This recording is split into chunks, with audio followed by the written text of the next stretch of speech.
परत संतोष साहेबांनी माझ्याकडे त्याच नजरेने बघितलं ज्या नजरेने रिसोडमध्ये बघितले होते. विनोद मला गोडाऊनच्या पोत्यांमागे घेऊन गेला आणि मग संतोष साहेब सुद्धा त्या ठेवलेल्या पोत्यांमागे आले. त्या काही मिनिटात माझ्या हातापायातली ताकदच गेली. अचानक साहेबांच्या मागे विनोद पण पोत्यामागे आला आणि नमस्कार आमच्या कथांच्या रसिकांनो, मी आपल्या सर्वांच्या प्रसिद्ध प्रतिसादावर घेऊन आलेली आहे आपल्या मागील कथेचा दुसरा भाग. जर आपण या कथेचा पहिला भाग बघितला नसेल तर चॅनलवर जाऊन आधी पहिला भाग बघा, नंतर तुम्हाला या भागाची खरी कथा कळेल. आपण सर्व तर मला ओळखतात. मी वैशाली, जिल्हा परिषदमध्ये काम करते. डोंगराळ भागात बदली थांबवण्यासाठी माझ्या मैत्रिणीने मला मोठ्या साहेबांना भेटण्याचा सल्ला दिला होता. तिचा सल्ला मानून संध्याकाळी रात्रीच्या वेळे साहेबांना भेटण्यासाठी सुद्धा गेले. त्यांची भेट झाली. रात्रभर मी तिथेच होते. त्यांनी मला बदली रद्द होईल सांगितली. परत रस्त्यानी त्यांचा ड्रायव्हर विनोद यांनी परत काय कारनामे केली हे आपण पहिल्या भागात बघितले. हा आहे कथेचा दुसरा भाग. पहिली कथा जिथे संपली तिथूनच आपण दुसरी कथा सुरू केलेली आहे. त्या रात्री माझे पती गाडी सर्व्हिसिंगला बाहेर गेलेले होते आणि दाराची बेल पुन्हा एकदा जोरात वाजली. त्यावेळी घरात पूर्ण अंधार होता. लाईट गेल्यामुळे फक्त बाहेरच्या रस्त्यावरच्या खांबावरून थोडाफार पिवळा उजेड अंगणात पडत होता. माझ्या हातात अजूनही भाजी कापायचा चाकू होता.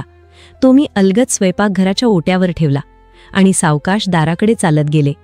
माझं हृदय इतक्या जोरात धडधडत होतं की दाराबाहेर उभ्या माणसालाही त्याचा आवाज ऐकू जाईल असं मला वाटत होतं.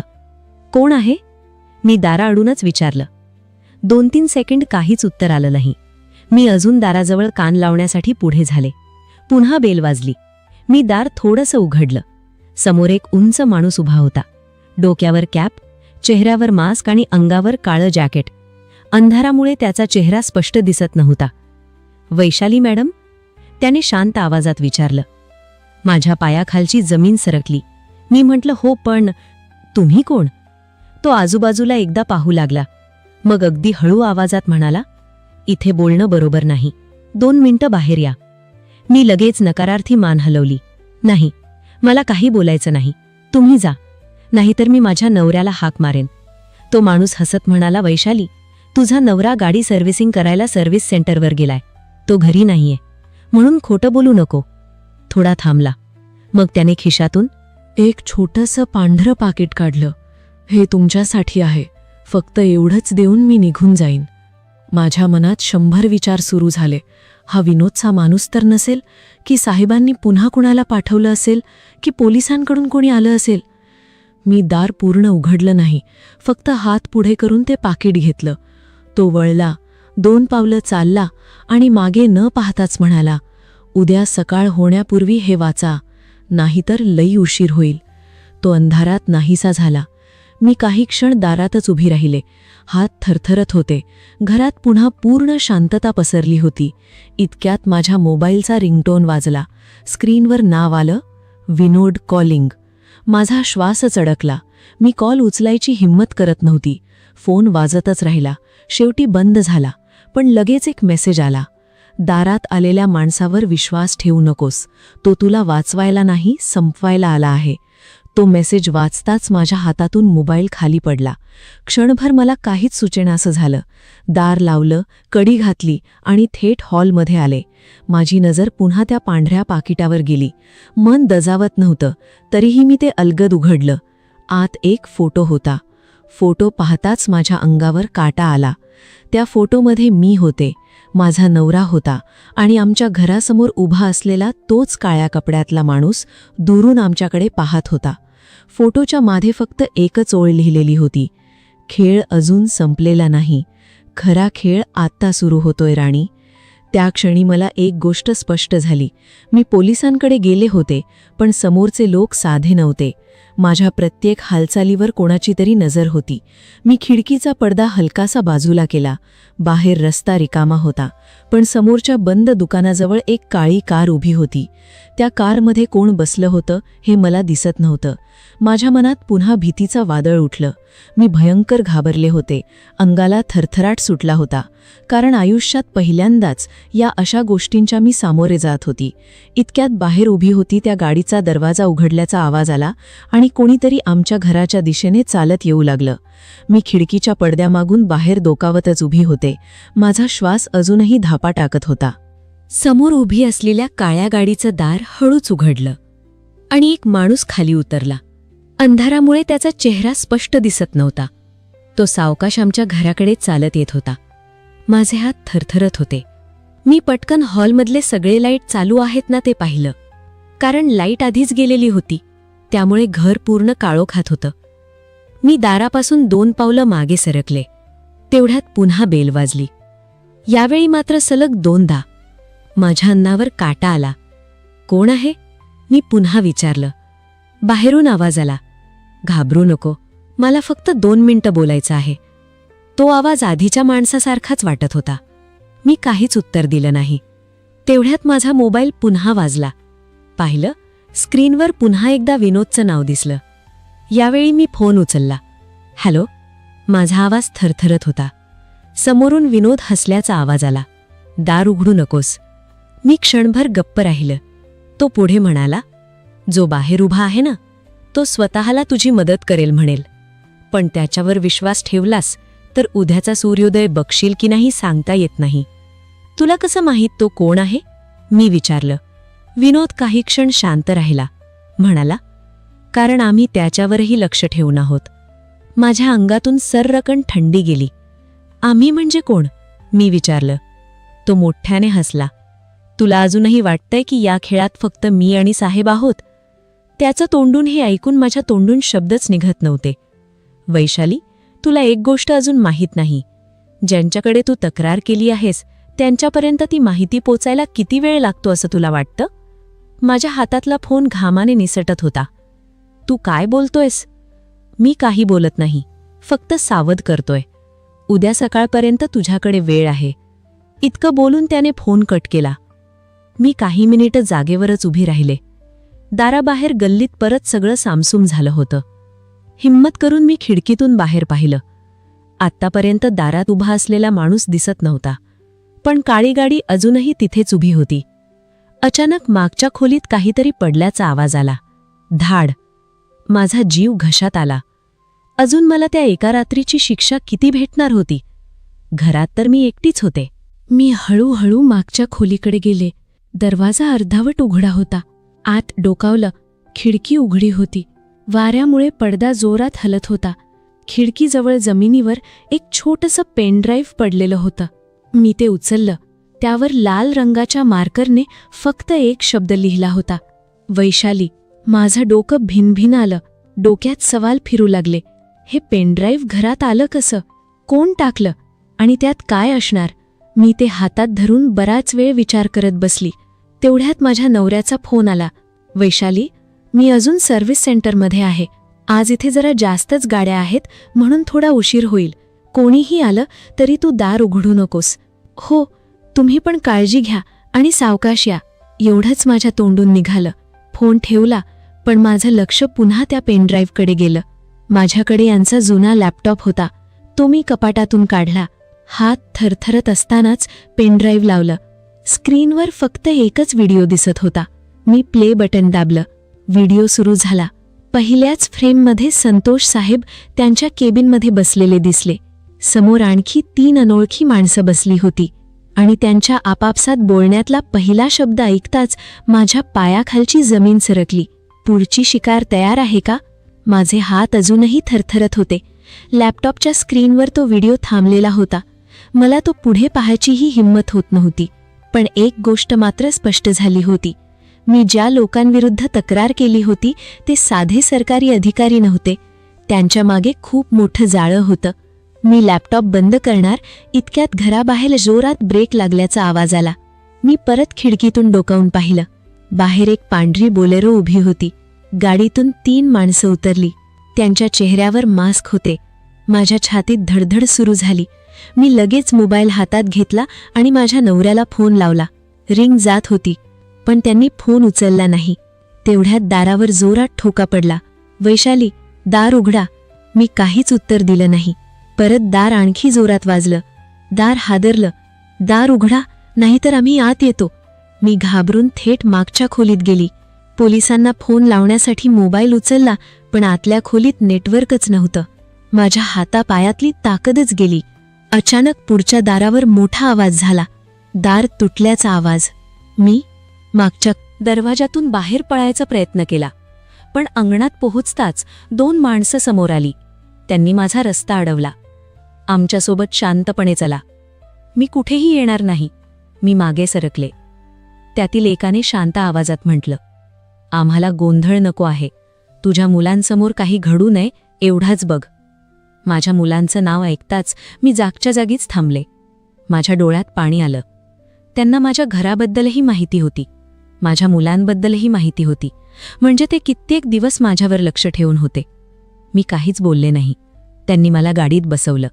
गाडी शहराबाहेर निघाली. साधारण अर्धा तास कोणीच काही बोललं नाही. शेवटी गाडी एका जुन्या गोदामासमोर थांबली. मला आत नेलं. गोदामाच्या आत संतोष साहेब उभे होते. त्यांच्या शेजारी विनोद होता. दोघेही मला पाहून हसत होते. संतोष साहेब म्हणाले, वैशाली, आम्ही तुला आधीच सांगितलं होतं, पोलिसांकडे जाण्याची चूक करू नको. मी रागाने म्हणाले, मी काही चुकीचं केलं नाही. चुकीची माणसं तुम्ही आहात.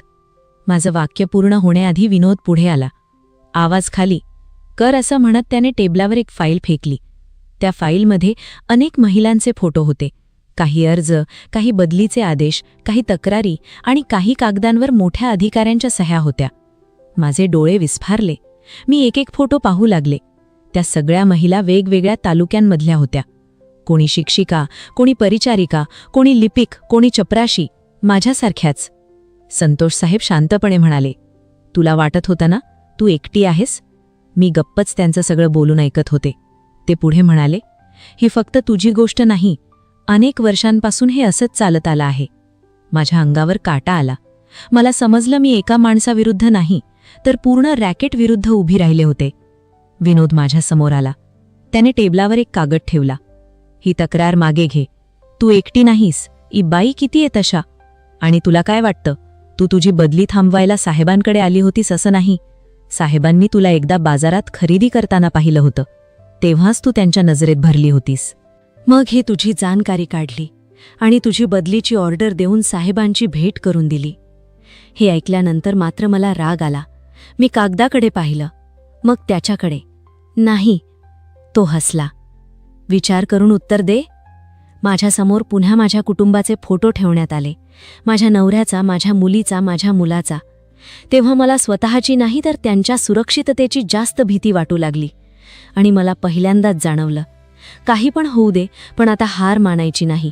यांनी आता सगळंच तर हिसकावलंय, आता यापेक्षा काय होईल. मी थरथरत्या हातांनी तो कागद बाजूला सारला. मी सही करणार नाही. माझ्या तोंडून एवढंच बाहेर पडलं. संतोष साहेब खुर्चीवर रेलून बसले. त्यांच्या चेहऱ्यावर राग नव्हता, पण तो शांत जास्त भयानक वाटत होता. वैशाली, ते म्हणाले, तू अजून परिस्थिती समजून घेतलेली नाही. तेवढ्यात विनोद हळूहळू माझ्या समोर आला. त्याने माझ्या हातातून कागद हिसकावून घेतला आणि हसत म्हणाला, साहेब, हिला अजूनही वाटतं की कायदा हिच्यासोबत उभा राहील. माझ्या डोळ्यात राग होता. गोदामात उभे असलेले बाकीचे लोक बाहेर गेले. मोठं लोखंडी शटर अर्धवट बंद करण्यात आलं. आतलं वातावरण आणखी गुदमरून गेलं. मी मागे सरकण्याचा प्रयत्न केला. विनोदने माझा रस्ता अडवला. म्हणाला, घाबरू नकोस, फक्त एक सही आहे. मला जाऊ द्या. डोळ्यात पाणी आलं आणि माझा आवाज भरून आला होता. त्याने काही उत्तर दिलं नाही. परत संतोष साहेबांनी माझ्याकडे त्याच नजरेने बघितलं, ज्या नजरेने रिसॉर्टमध्ये बघितले होते. विनोद मला गोडाऊनच्या पोत्यांमागे भेरून गेला आणि मग संतोष साहेब सुद्धा त्या ठेवलेल्या पोत्यांमागे आले. त्या काही मिनिटात माझ्यावर पुन्हा एकदा मानसिक दबाव टाकण्यात आला. माझ्या भीतीचा, माझ्या असहाय्यतेचा आणि माझ्या कुटुंबाची काळजी यांचा गैरफायदा घेतला गेला. मी वारंवार विरोध करत होते, पण माझं ऐकून घेणारं तिथे कोणीच नव्हतं. संतोष साहेब उठून शर्टाचे बटणे लावत पुढे गेले. तेवढ्यात विनोदसुद्धा मागे आला. यावेळीही खूप भयानक झालं होतं. माझ्या मनात वेगळीच भीती चालली होती. हे सगळं मागच्या वेळीपेक्षा आणखी त्रासदायक त्यांनी माझ्यासाठी बनवलं होतं. काही वेळानंतर मी भिंतीला टेकून खाली बसले होती. माझे डोळे पाण्याने भरले होते. माझ्या मनात एकच विचार सुरू होता. एका चुकीच्या निर्णयाची किंमत मी पुन्हा पुन्हा मोजत होते. विनोद माझ्या समोर आला. मी दचकले. असं वाटलं आता परत हा काय करतो जवळ येऊन. तो म्हणाला, आता तरी सही करशील का? मी डोळे पुसले आणि रागात बोलले, नाही. माझं उत्तर ऐकून तो माझ्याकडे पाहत राहिला. त्याने टेबलावरची फाईल उघडली.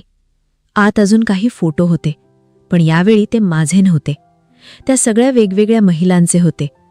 काहींच्या तक्रारी, काहींचे बदली आदेश, काहींच्या फाईलवर लाल अक्षरात एकच शब्द लिहिला होता, बंद. मी थरथरत विचारलं, या सगळ्या कोण आहेत? संतोष साहेब म्हणाले, हो, नीट बघून घे. यामधल्या प्रत्येक स्त्रीची गोष्ट वेगळी आहे, पण शेवट जवळजवळ सारखाच आहे. माझ्या अंगावर काटा आला. ते पुढे म्हणाले, काहींनी तक्रार केली, काहींनी गप्प बसणं पसंत केलं, काहींनी नोकरी सोडली. मी एक फोटो हातात घेतला. त्या फोटोतील चेहरा मला ओळखीचा वाटला. मी नीट पाहिलं. अरे, ही तर. माझं वाक्य अर्धवटच राहिलं. माझ्या लगेच लक्षात आलं, ही माझ्या जिल्हा परिषद कार्यालयात काही वर्षांपूर्वी काम करणारी कर्मचारी होती. अचानक बदली झाली आणि नंतर तिने नोकरीच सोडली होती. त्यावेळी आम्हाला वाटलं होतं की हा तिचा वैयक्तिक निर्णय असेल. आज पहिल्यांदा ती घरी खरं माझ्यासमोर आलं. मी संतोष साहेबांकडे पाहिलं आणि विचारलं, तुम्ही किती जणांचं आयुष्य उद्ध्वस्त केलंय? संतोष साहेबांनी हसत उत्तर दिलं, तुझा प्रश्न चुकीचा आहे वैशाली. मग बरोबर प्रश्न कोणता? सांगा, आमच्या विरुद्ध साक्ष द्यायला अजून किती जण जिवंत राहतील तो विचार. मी किती वेळ त्या गोदामात बसले होते मला काहीच आठवत नव्हतं. माझे डोळे सुजले होते. अंगात कसलीच ताकद उरली नव्हती. डोक्यात एकच विचार फिरत होता, हे सगळं कधी संपणार? संतोष साहेब खुर्चीतून उठले. ते विनोदकडे बघून म्हणाले, हिला घरी सोड, पण लक्षात ठेव, जास्त गडबड नको. विनोदने मान हलवली. मी कशीबशी उठले. पाय खरथरत होते. गोदामाबाहेर आले तेव्हा रात्र चांगलीच गडद झाली होती. आजूबाजूला कुठेच माणूस दिसत नव्हता. मी गाडीत बसले. यावेळी संपूर्ण रस्ताभर कुणीच काही बोललं नाही. फक्त गाडीचा आवाज आणि माझ्या डोळ्यातून पडणारे अश्रू. काही वेळाने विनोदने शांतपणे गाडी थांबवली. इथून पुढे तुझं घर जवळ आहे. खाली उतर आणि चालत जा. साहेबांचं माहीत नाही, पण मी दमदार आहे. तुला चालता तर येणार ना? असं तो फाजील हसत म्हणाला. मी काहीच बोलले नाही. दार उघडलं आणि खाली उतरले. मी मागे वळूनही पाहिलं नाही. भराभर चालत घरी आले. घराचं दार उघडं होतं. माझे पती हॉलमध्ये पुढे मागे फेऱ्या मारत होते. मला पाहताच ते धावत माझ्याजवळ आले. वैशाली, कुठे होतीस? मी किती फोन केले. मी त्यांच्याकडे पाहिलं, पण शब्दच फुटत नव्हते. त्यांनी माझ्या खांद्यावर हात ठेवला. पुन्हा काही झालं का? एवढंच ऐकताच मी त्यांना घट्ट मिठी मारून रडायला लागले. काही मिनिटं मी फक्त रडत होते. ते शांतपणे माझ्या पाठीवर हात फिरवत उभे होते. मी थोडी शांत झाल्यावर पाणी प्यायलं. मग हळूहळू गोदामात काय झालं, मला पुन्हा कशा धमक्या दिल्या गेल्या, तक्रार मागे घेण्यासाठी माझ्यावर कसा दबाव आणला गेला, आणि आणखी परत एकदा साहेब आणि विनोद, हे सगळं मी त्यांना सांगितलं. मी बोलत होते आणि त्यांच्या चेहऱ्यावरचा राग वाढत होता. शेवटी त्यांनी टेबलावर जोरात हात आपटला. बस, आता लय झालं. मी घाबरून त्यांच्याकडे पाहिलं. ते म्हणाले, आता या पोलीस स्टेशनला आपल्याला न्याय मिळणार नाही. यावेळी आपण सरळ जिल्हा पोलीस अधीक्षकांकडे जाऊ. सकाळ होण्याची वाट पाहत आम्ही दोघंही जागेच होतो. पहाट झाली. आम्ही घरातून बाहेर पडलो. यावेळी मी प्रत्येक कागद, प्रत्येक फोटो आणि तो पेनड्राईव्ह एका पिशवीत ठेवला. माझा नवरा माझ्यासोबत होता. आम्ही थेट पोलीस कार्यालयात पोहोचलो. ड्युटी ऑफिसरने आमचं म्हणणं ऐकलं. त्यांनी वरिष्ठ अधिकाऱ्यांना बोलावलं. मी पुन्हा एकदा सुरुवातीपासून सगळी हकीकत सांगितली. त्यांनी पेनड्राईव्ह घेतला, फोटो पाहिले, कागद तपासले. त्यांच्या चेहऱ्यावरचं गांभीर्य वाढत चाललं होतं. त्यातील एका अधिकाऱ्याने लगेच फोन उचलला. तो कोणाशी तरी हळू आवाजात बोलत होता. माझ्या नवऱ्याने माझ्याकडे पाहिलं. त्यालाही काहीतरी वेगळं जाणवलं होतं. 5-6 मिनिटांनी तो अधिकारी आमच्याजवळ आला. म्हणाला, तुम्ही थोडा वेळ बाहेर बसा. आम्ही बाहेर आलो. कॉरिडॉरमध्ये बसलो. तेवढ्यात माझ्या नवऱ्याचा मोबाईल वाजला. अनोळखी नंबर होता.